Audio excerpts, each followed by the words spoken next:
So I created a clothing line called Cupcake Mafia. That business in 4 years did almost $4-point-something million.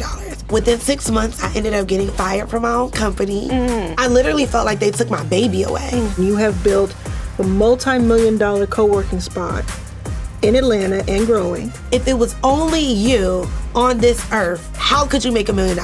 Broken family, single mom, homeless, living in a storage unit.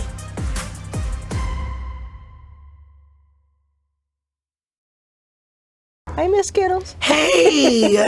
How you doing? I'm so excited to be here. Oh, I'm excited to have you here. And do you want me to call you Miss Skittles, Mary? Honestly, it doesn't matter. Like, I've never been a big name association person. Yeah. So people call me Mary, people call me Skittles. It really doesn't matter. Whatever rolls off. I love it. Okay, and so we met each other recently. It was a while, this year we were in Puerto Rico. Yes. And met each other and just hit it off and have been talking since. Yes. But let's dive into it for people who aren't as familiar.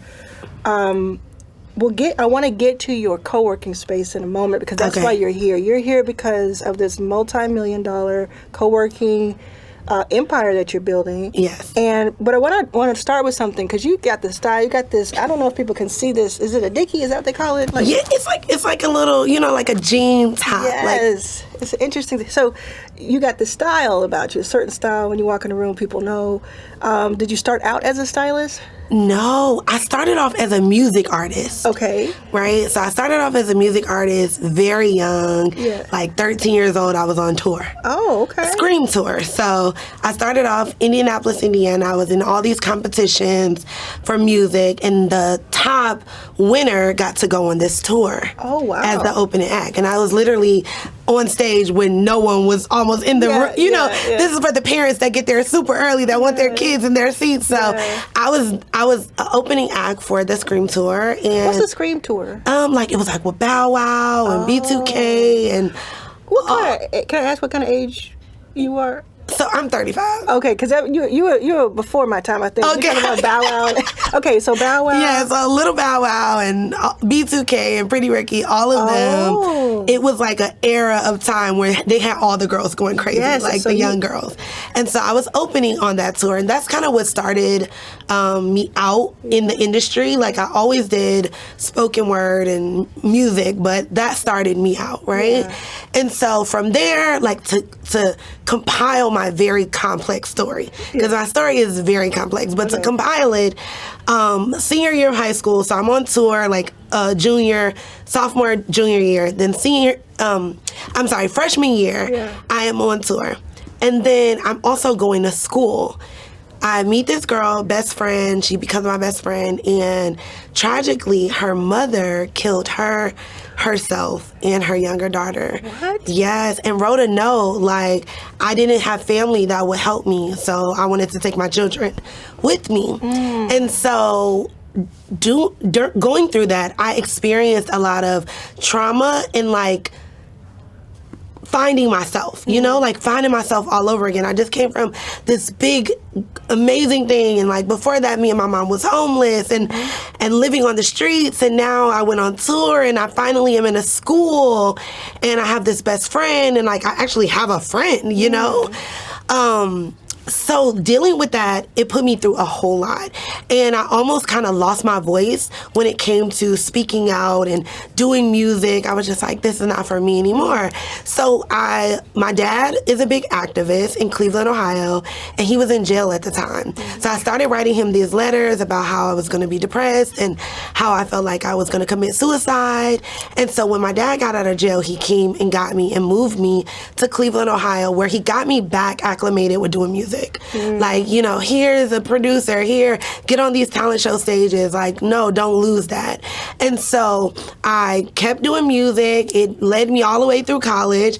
I went to college for fashion merchandising, double minor in business management and marketing. And then I landed up in a study abroad program, okay? Okay. Studying abroad in Atlanta. What?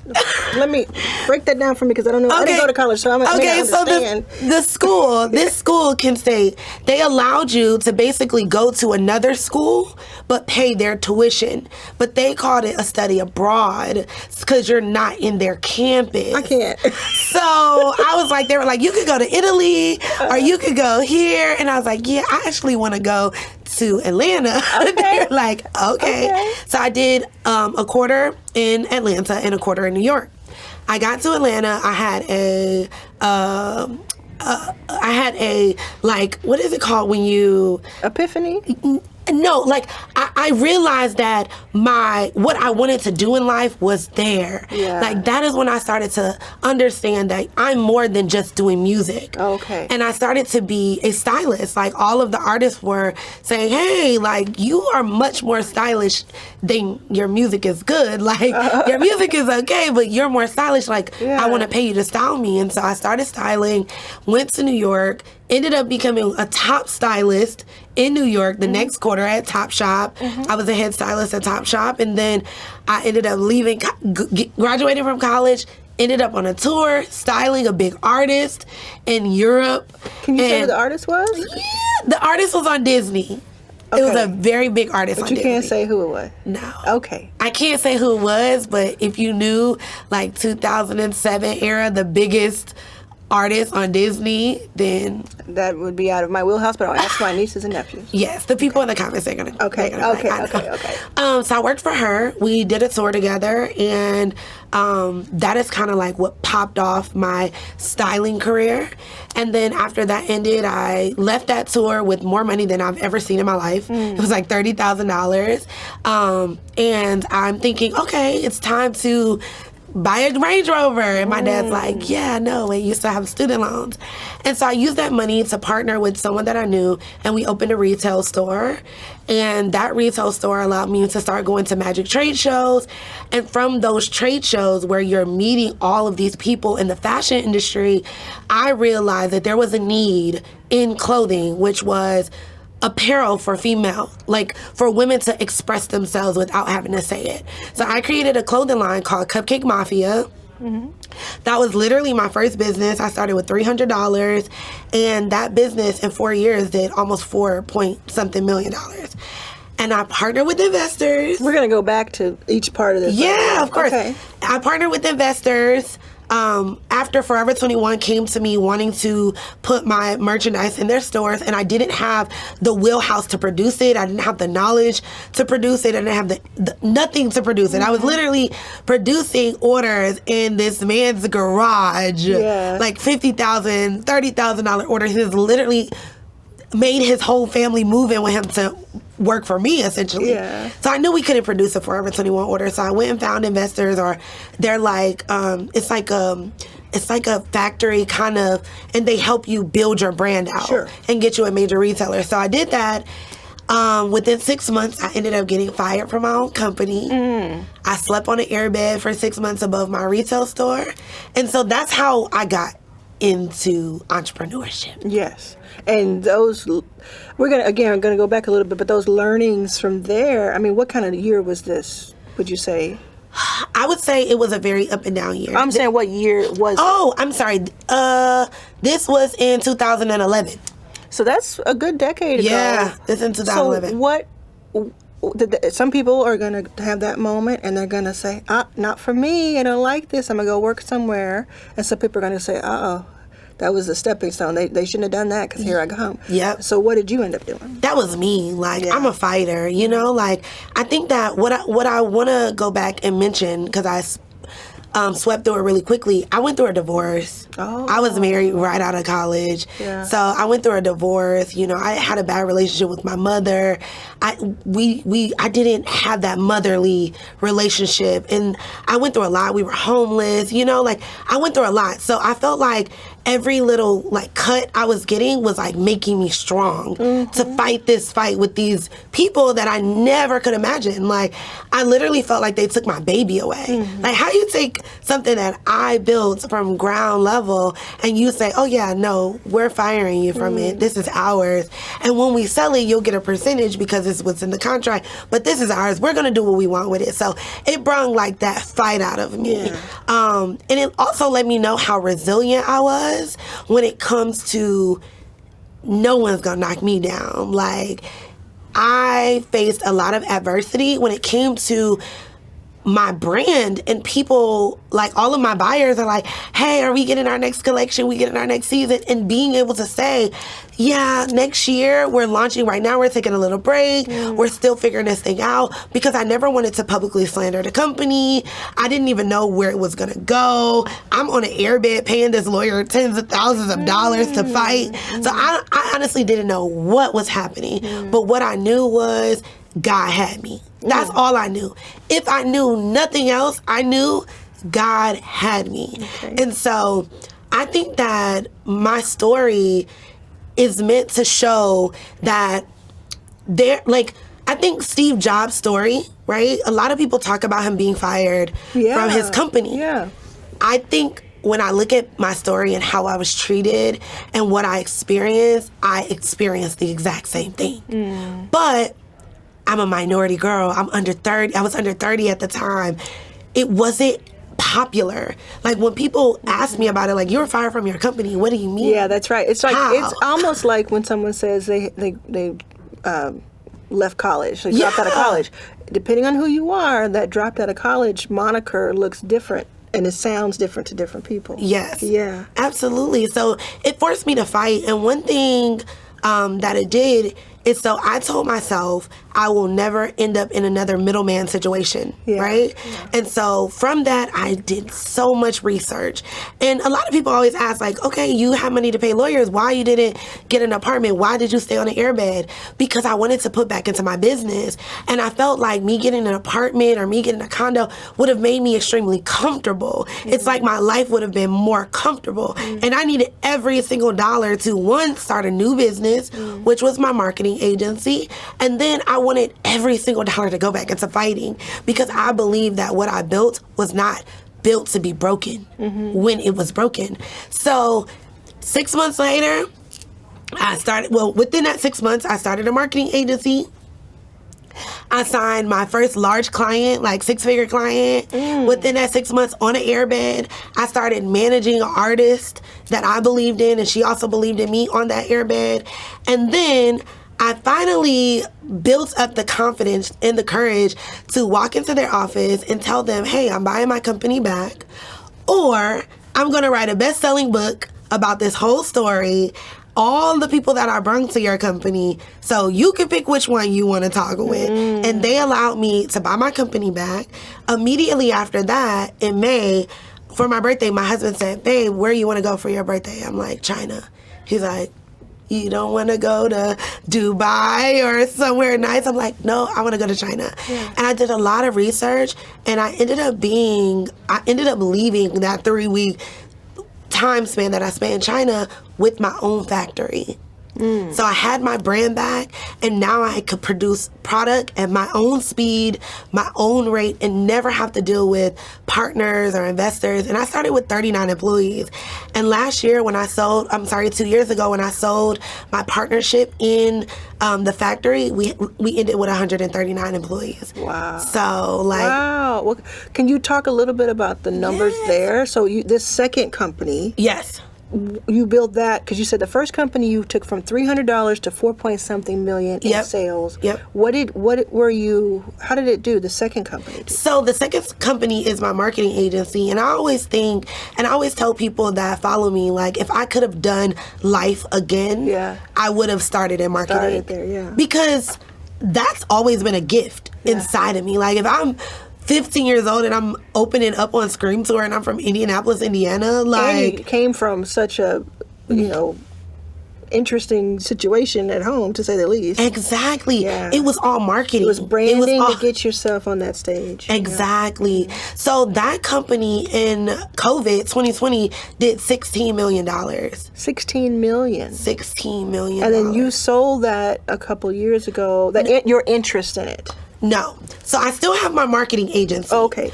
The factory did $4.7 million.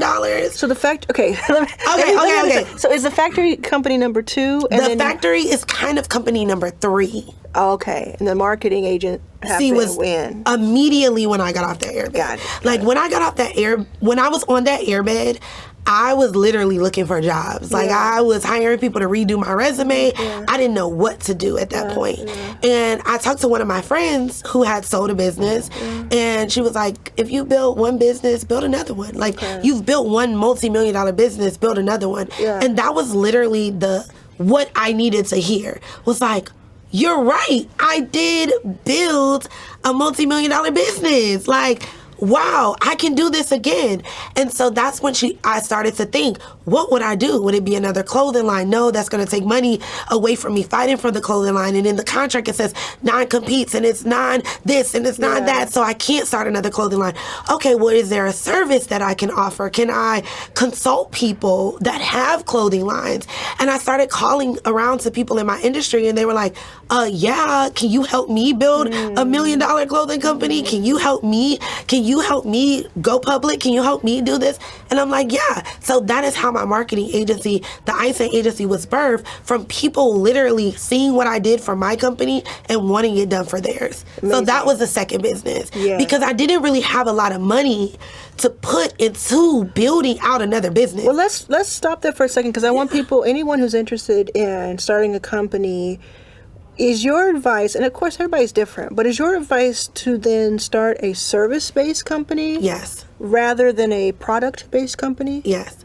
Yes, and speak a little to why, like talk about that, supply chain and just having the products and ready for people. Did you ever have you were late on sending people product? See? So with the service one, you still have to be on time, but I guess you can kind of roll into it a little bit more at your pace without having to worry about the expense of this fabric or the expense of this hairline, et cetera, et cetera. Yes, I think the biggest thing for me is, now that I have a marketing agency, and last year I had almost 40 employees in my office, and that is a lot of pressure, right? When you have a service-based business, it comes from your mind. Yeah. Like, you don't need a bunch of people.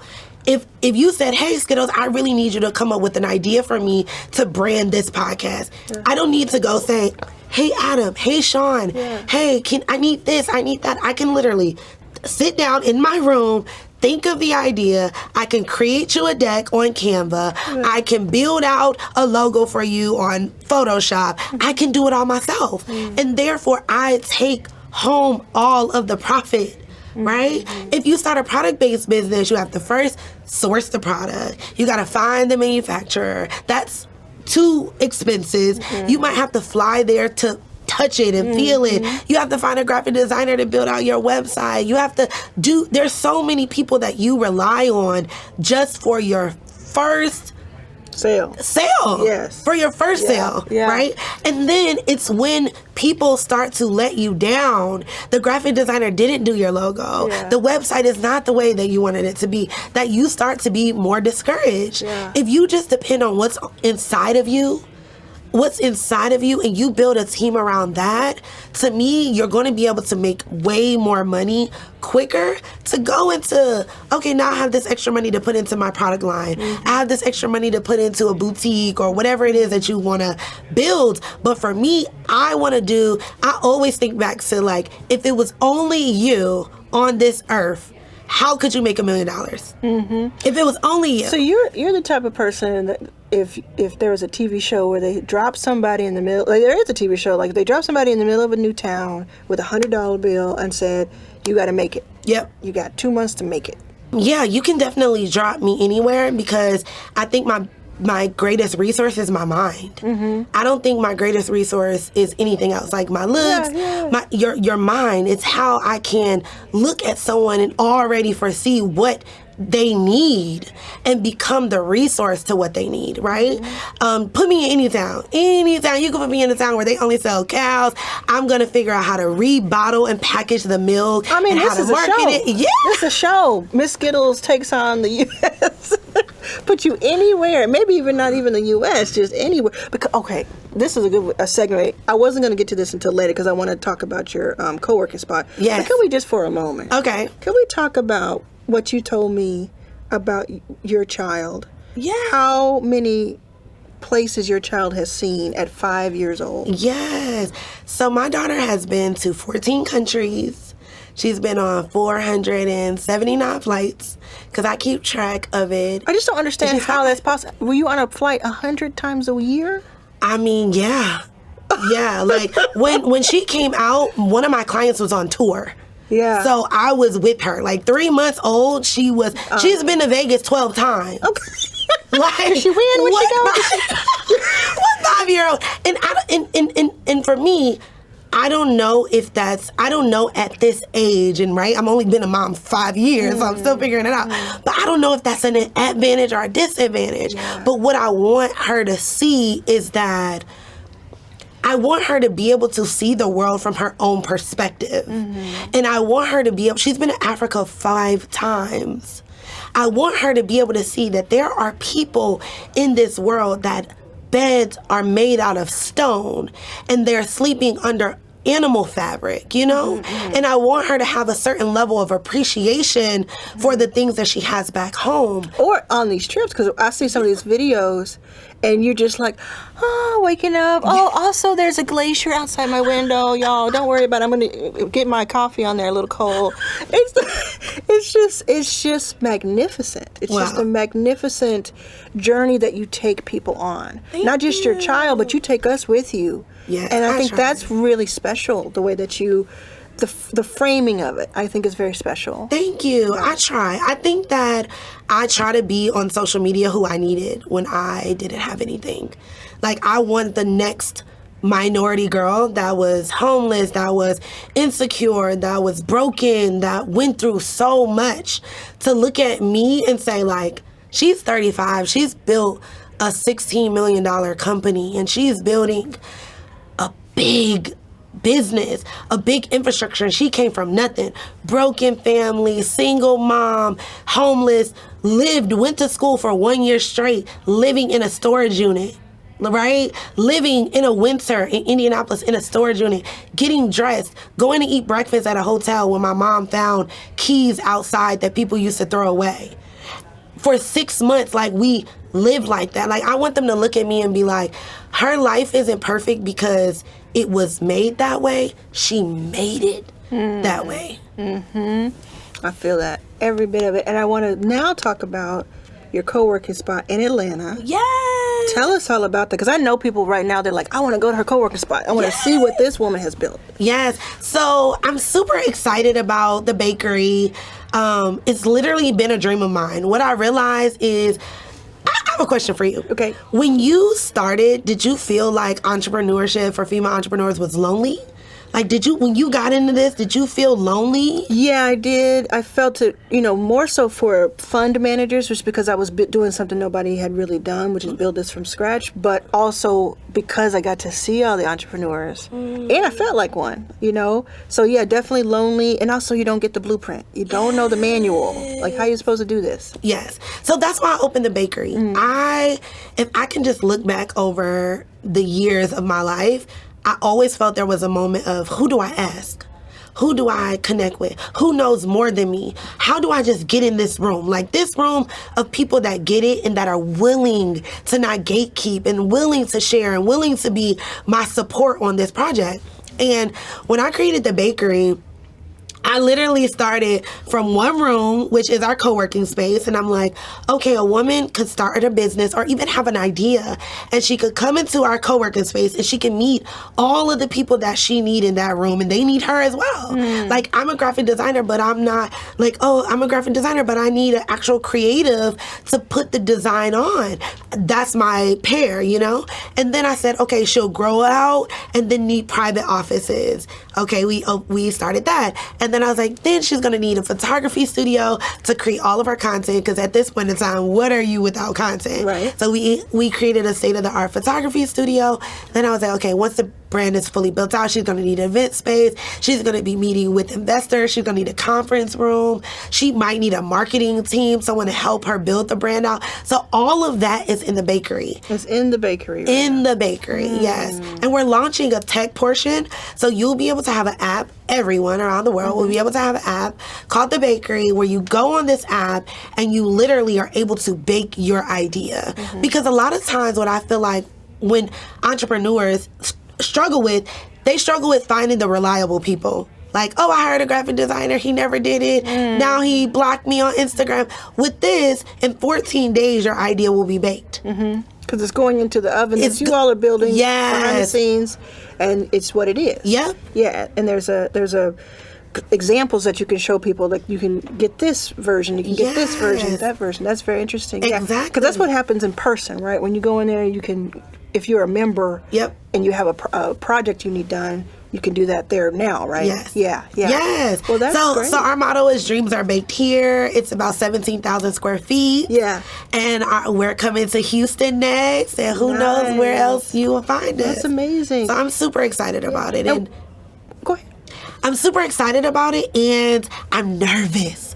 Like, I think when you get to a point in your career of like becoming an expert or a thought leader, like people look at me as a thought leader in marketing or a thought leader in, you know, in entrepreneurship and styling, whatever. But it's like when you don't really know, like the unknown, I love this space. I love it. It's exciting for me. Like when we sat down and we talked, and I'm like, I have no idea what anything you're saying. Like, I love that because I've been an expert for so long.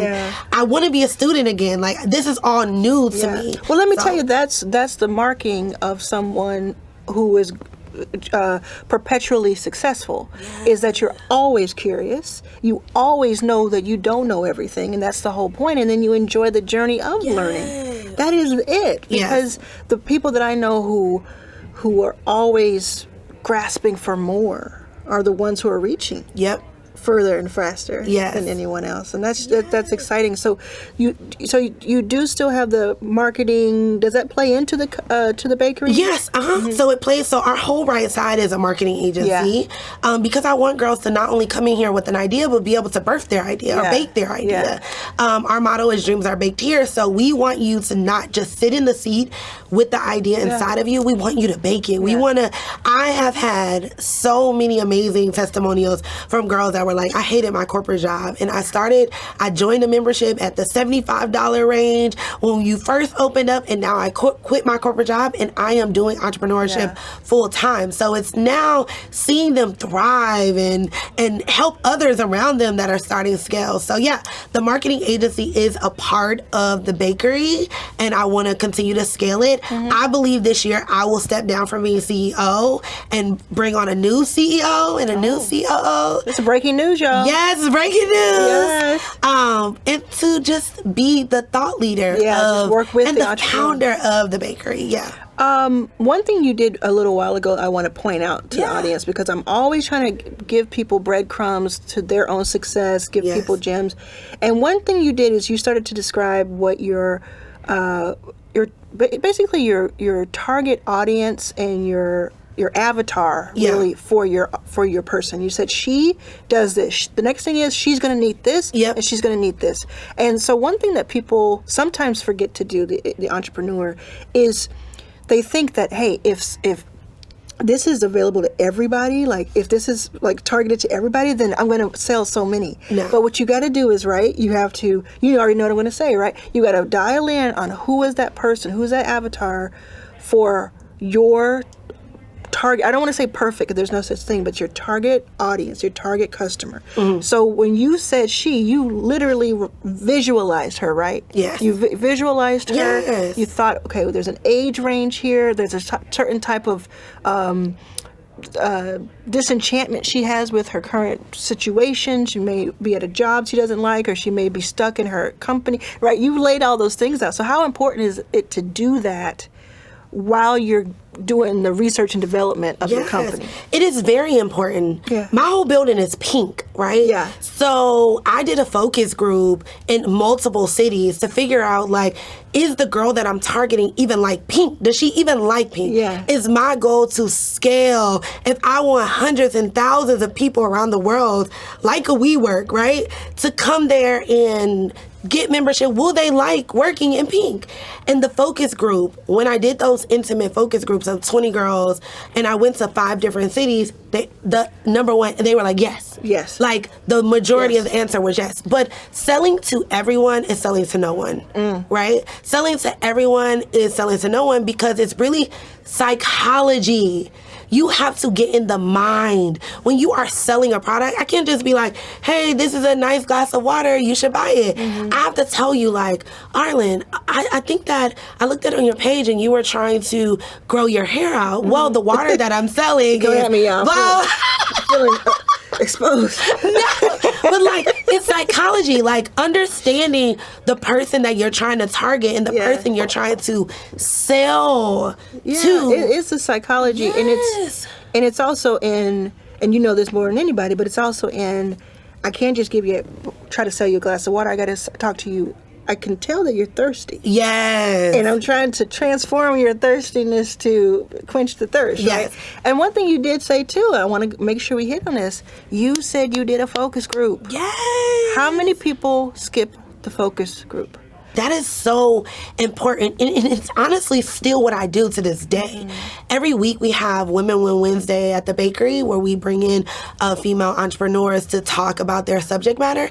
And at the end, I'm always surveying the group. Did you guys love it? Should we bring more classes? Like, you have to know. You cannot think that you're going to impact millions of people with just the knowledge that's in your mind or just what you like. There is a reason you like pink. There's a reason why I wear my nails like this. There's a reason why I dress like this. Yeah. But that doesn't mean that it will impact everyone else. So focus groups was very important. We brought together like 20 to 40 girls in every city, 5 cities, and I just asked them about co-working. Did you even know? A lot of women that I realized don't even know what co-working is. Yeah. So it was so important for me to add in the content aspect because girls want to create content. They want to go to the most Instagrammable places, travel all around to go to the pink cafe.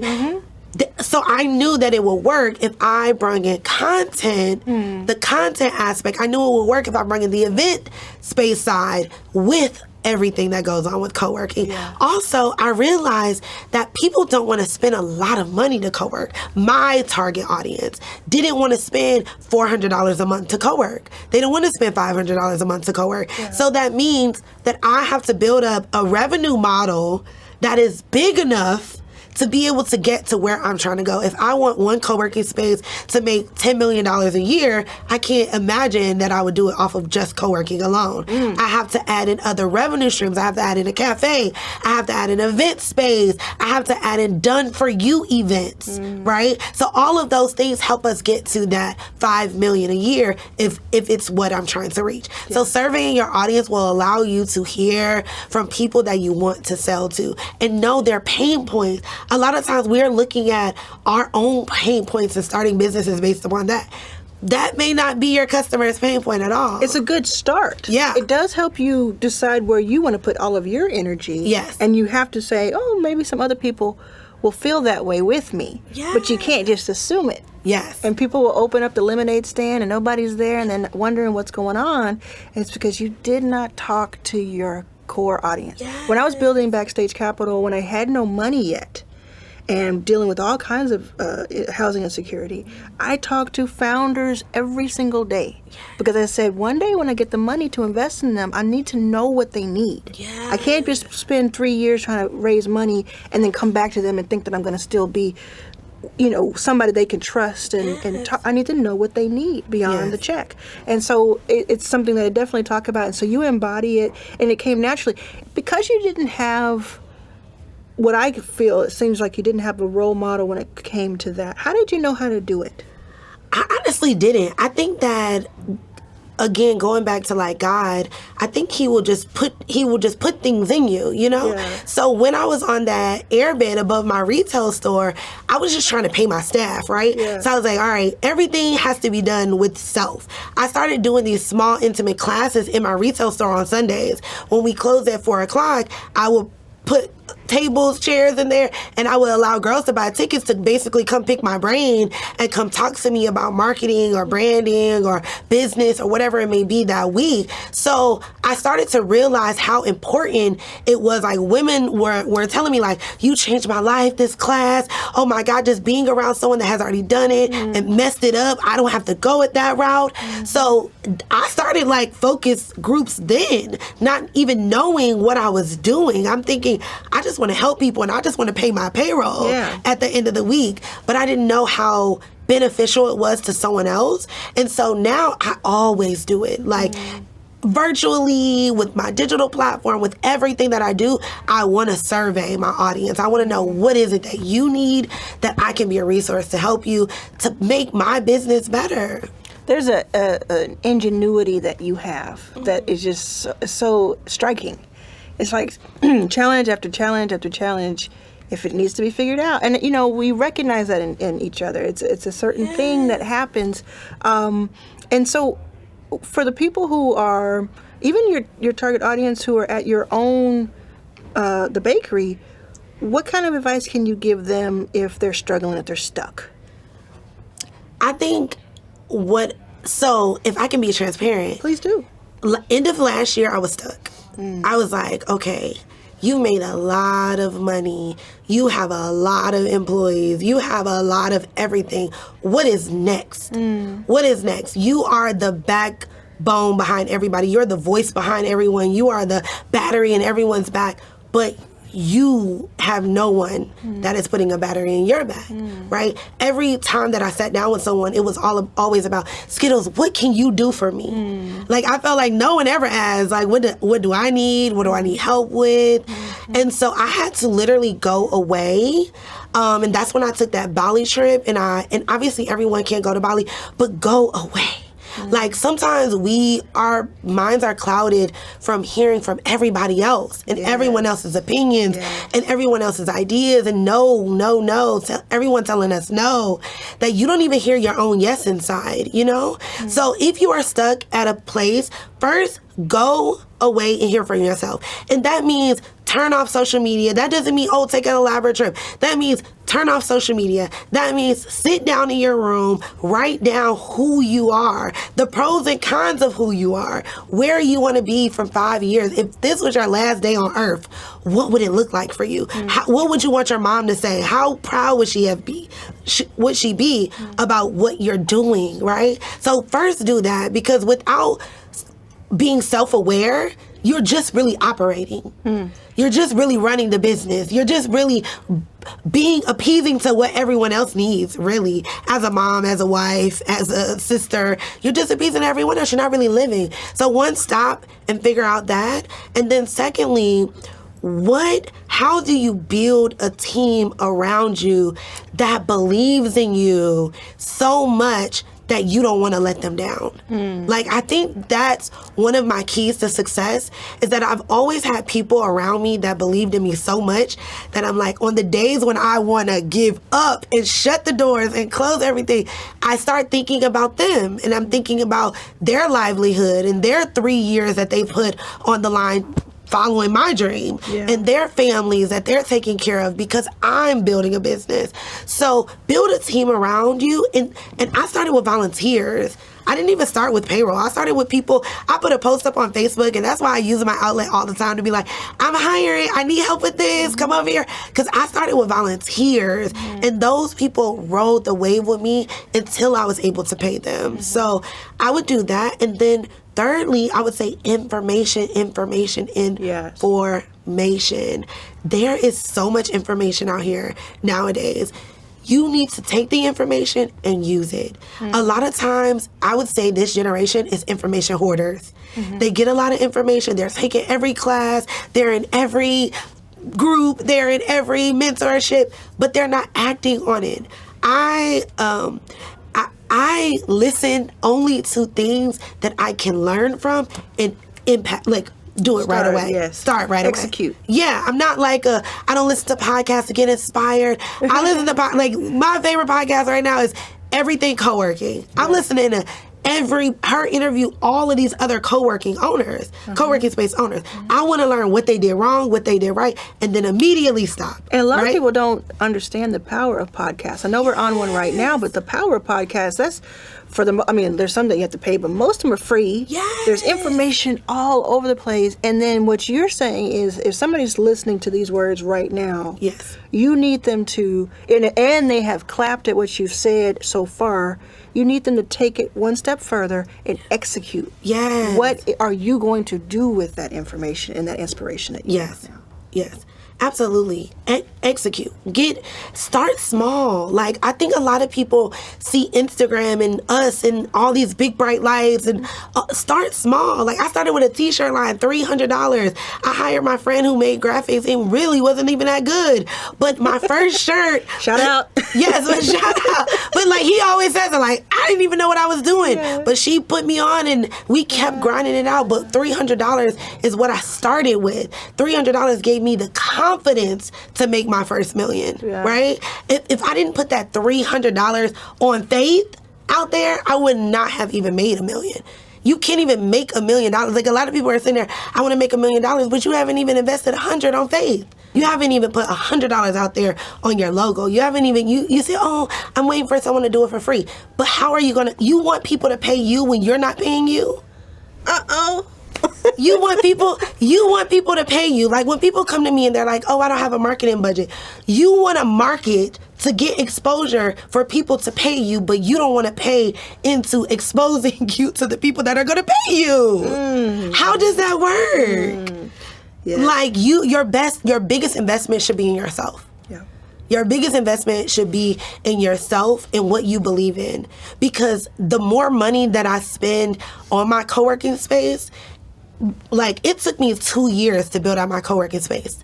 I was scammed by 2 different contractors. So the money that I put into it made me believe in it more and more and more and more. People are afraid of that, though. They're afraid if I do put money out that it took me a while to put together and I get scammed or I do the wrong thing, I make the wrong choice, I'm going to lose that money. Talk about what money is not finite, right? The source of money is not finite, No. right? So if you're someone who's afraid, or you already happened to, you're embarrassed that you lost $10,000 because you went to the wrong person to do your website, should that person pick themselves up and try again?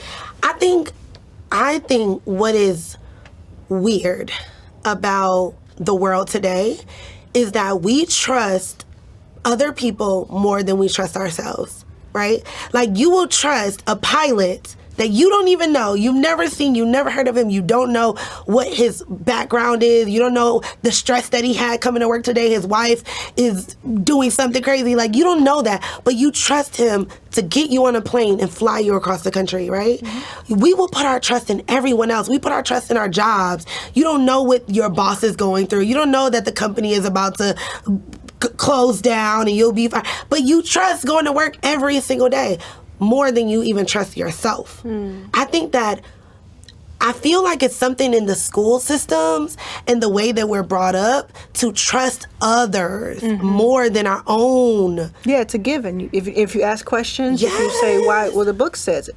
The books told you what to say. Yes. That's quite interesting. Like, I said, there's like certain things, the way you think, that it's really interesting and intricate, you know. It's like, and it kind of explains, and one of the explanations of why you have, I think I've counted something like $20+ million in revenue that you've generated over the past several years, and probably more than that I don't even know about.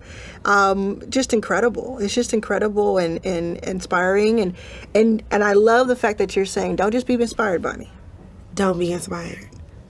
go.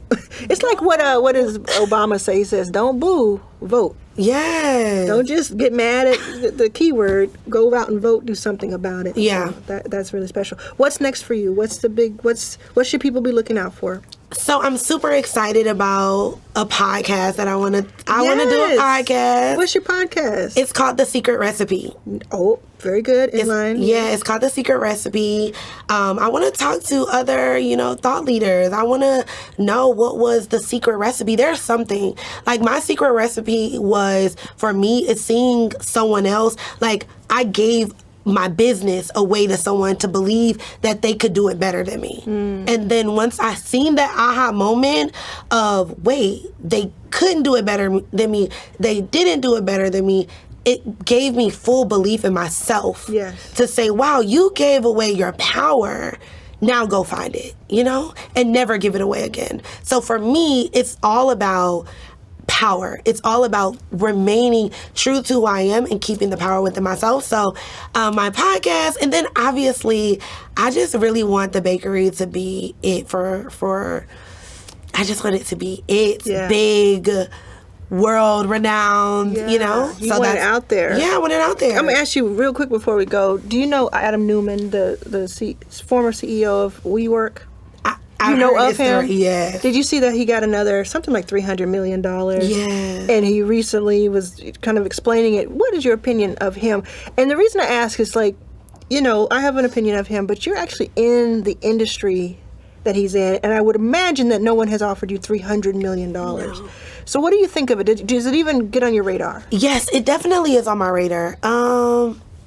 Without being too, I guess, political. I'll do it for you, but go ahead. So I think the thing is, when I talk about my story and minority people seeing themselves in me, I wish we seen more people fund businesses that are legit. So yeah, I think that we spend a lot of time and effort building out very large businesses and don't get the support that is necessary to scale them.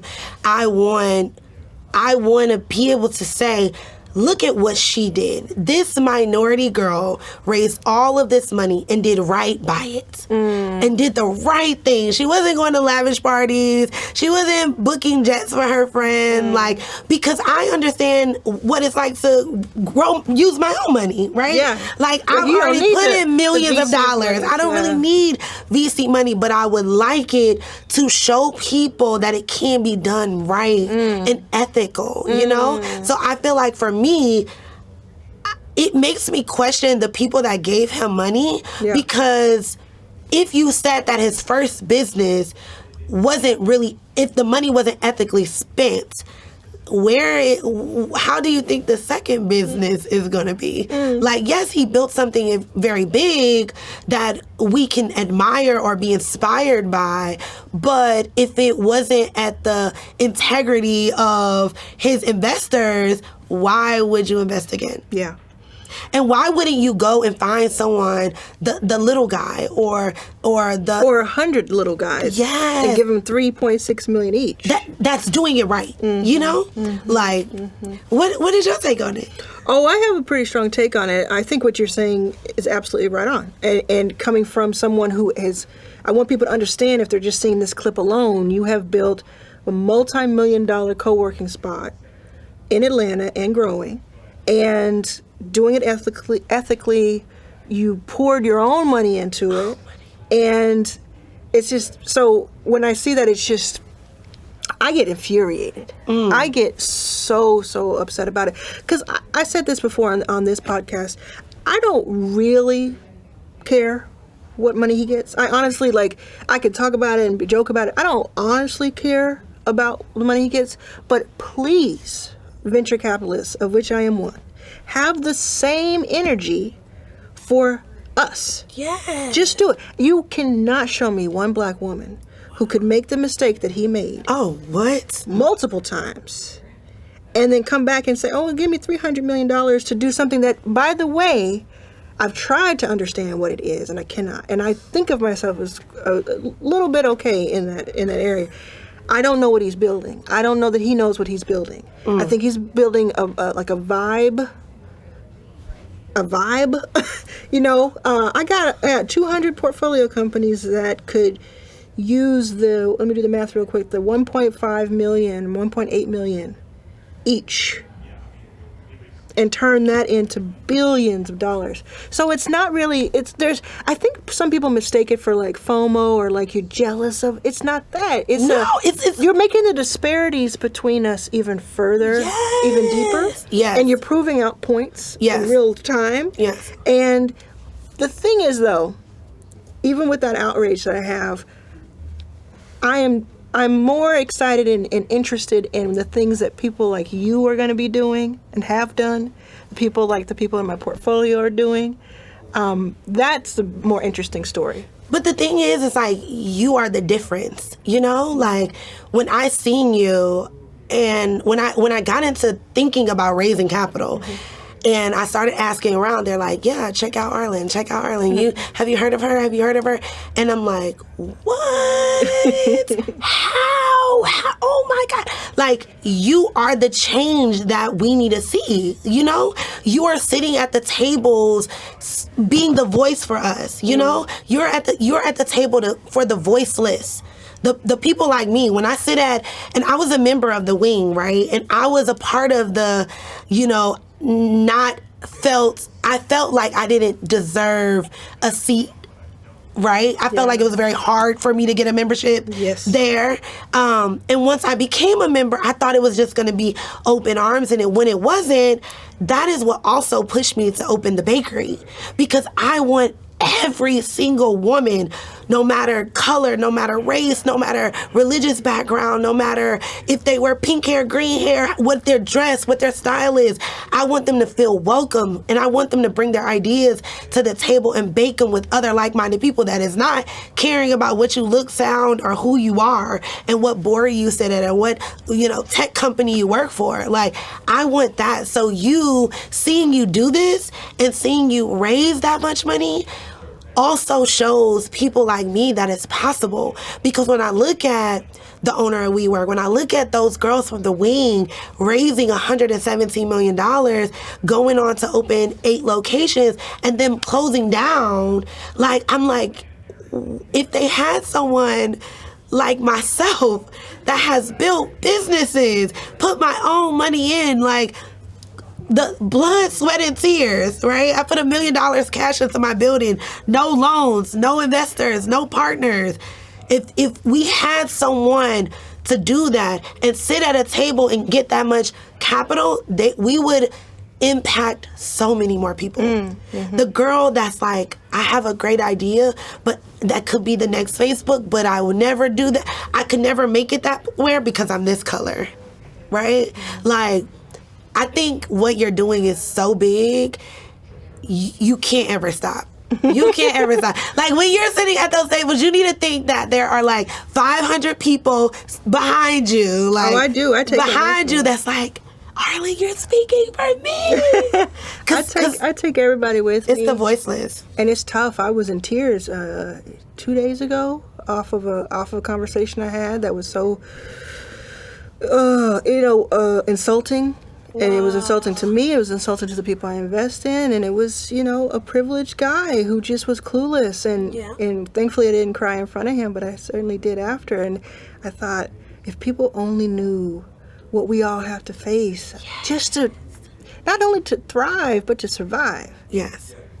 It was crazy, but it builds something in you, and it's so much sweeter. Yes. That success is so much sweeter. It's something. So I have thoroughly enjoyed this. I'm gonna have to bring you back for part 2, and we're gonna keep an eye on you. I know people are gonna sign up for the bakery if you have space. I don't even know if you have space. Okay, they're gonna sign up and just kind of keep an eye on your journey. And I know that I'm gonna be having conversations about the bakery with multiple people. Yes, I'm super excited. Thank you for having me here. Thank you. And this is amazing what you're doing. Like, keep doing it and keep going, and you're changing the world. If no one ever told you, like, I'm looking you dead in your eyes and letting you know that you are changing the world. And I needed you 10 years ago.